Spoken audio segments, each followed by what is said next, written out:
Daniel, nous ouvrons cette revue de la presse israélienne par la poursuite de la tension en Judée et Samarie qui continue à faire les manchettes de la presse et des sites d'information. Et oui, un attentat en suit un autre. Titre en première page, le Israël Hayom ce matin nous montrant une photo assez éloquente de Yossi Dagan, le président du Conseil des localités juives de Samarie, qui a lui-même été témoin hier de tirs palestiniens, cette fois en direction d'habitants qui manifestaient justement contre l'insécurité ambiante près de la localité d'Itamar. Piège sur les axes routiers, titre en manchette en première page, le Yediot Aharonot. Le site Ynet lui a recensé 212 attentats terroristes au mois de septembre en Judée et en Samarie. Et il a interrogé plusieurs des habitants qui ont été la cible de ces terroristes. Nous avons le sentiment de vivre miracle sur miracle, ont-ils affirmé en relatant comment, à quelques centimètres près, les tirs des Palestiniens auraient pu leur coûter la vie. Le site N12 indique qu'au sein de l'autorité palestinienne, on a tenté de désarmer certaines des cellules terroristes qui sèment la terreur sur les routes de Judée et de Samarie, mais les pourparlers entre l'autorité palestinienne et ces cellules terroristes ont finalement échoué. Le dossier de l'accord entre Israël et le Liban à présent est bien évidemment mentionné en évidence dans la presse israélienne et sous ses divers aspects. Et oui, alors que le voile commence à se lever sur les termes de cet accord qui doit encore être validé jeudi par le cabinet restreint pour la sécurité nationale, les avis divergent sur les acquis de cet accord. Le combat politique, titre ce matin le Yediot Aharonot en manchette, combat politique entre Binyamin Netanyahou et Yair Lapid. Le Israël Hayom lui cite un haut responsable israélien qui affirme qu'Israël n'a pas cédé aux exigences du Hezbollah comme l'affirme Binyamin Netanyahou et que concrètement l'exploitation du gisement de Karish débutera sans aucun lien avec les pourparlers et avec cet accord. Selon Benny Gantz, le ministre de la Défense, cet accord renforcera la stabilité régionale. Certes, il pourra y avoir des frictions, a-t-il dit, mais à long terme, cela doit affaiblir la dépendance du Liban envers l'Iran. Mais aux États-Unis, un sénateur républicain accuse l'administration Biden d'avoir fait pression sur Israël pour céder une partie de la zone de litige au Hezbollah. Je vous rappelle que Binyamin Netanyahou a critiqué hier très vivement l'accord en affirmant qu'il s'agissait d'une, je cite, reddition de Lapid envers le mouvement chiite, le Hezbollah, et que lorsqu'il reviendra au pouvoir, il ne respectera pas les termes de cet accord. Et on s'intéresse à ce qu'écrivent les éditorialistes ce matin à propos de cet accord, Daniel. Bien, pour Yoav Limor, le spécialiste sécuritaire du Israël Hayom, Israël a accepté de céder tactiquement, mais c'est pour obtenir un acquis stratégique bien plus important. Limor écrit que certes, avant-hier soir, Nasrallah semblait très conciliant, mais qu'il ne manquera pas de provoquer Israël s'il ressent la moindre faiblesse de la part de l'État hébreu. Ariel Kahana, le correspondant diplomatique du même Israël Hayom, affirme lui quasiment au contraire qu'Israël a cédé jusqu'au bout aux exigences du Liban et indirectement du Hezbollah.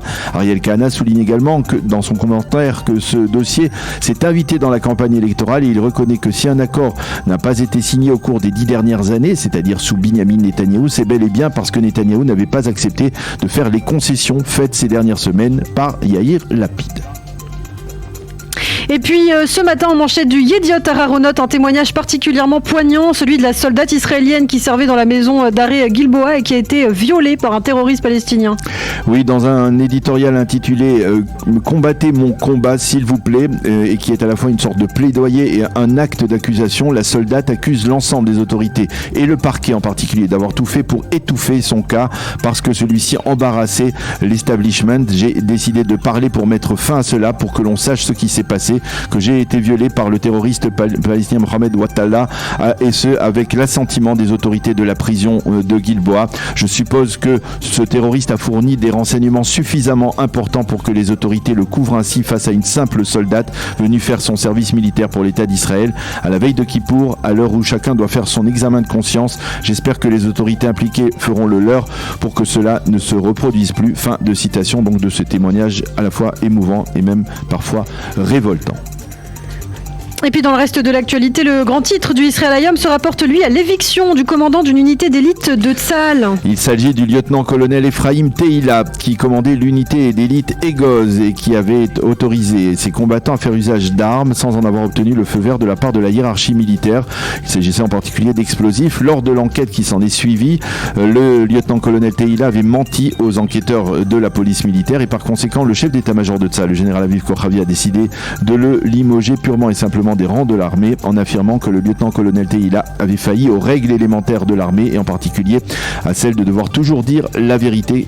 C'est une ligne qu'il n'aurait pas dû franchir, a dit le chef d'état-major. Le quotidien gratuit rappelle que c'est lui, le Israël Hayom, qui avait fait éclater cette affaire il y a quelques mois et rappelle aussi que c'est sous le commandement du lieutenant-colonel Tehila que 2 officiers de la même unité d'élite Egoz avaient été tués par mégarde par un autre officier de cette même unité israélienne.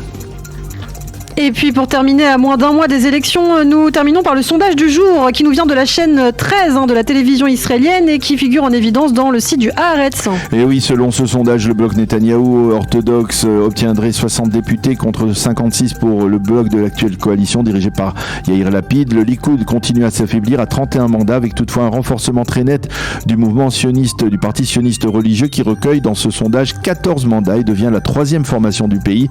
Le parti de Yair Lapid, Yesh Atid, obtient 25% et consolide sa seconde place.